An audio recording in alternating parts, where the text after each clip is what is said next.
আপনারা জানেন যে একটা কুকুরকে যে জোরে লাথি দেওয়া হয়েছিল, কুকুর কি দোষ করে?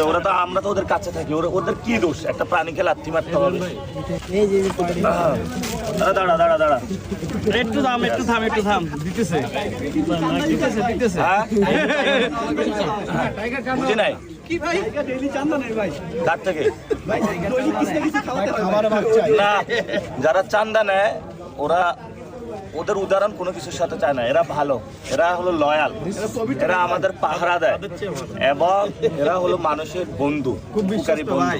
আর ওরা হলো মানুষের শত্রু, মানুষকে শুধু মারে, তুলে নিয়ে যায়, চান্দা তোলে, সবকিছু করে। এই যে আপনারা জানেন যে একটা কুকুরকে যে জোরে লাথি দেওয়া হয়েছিল, কুকুর কি দোষ করে? আমরা তো ওদের কাছে থাকি, ওদের কি দোষ? একটা প্রাণীকে লাথি মারতে হবে?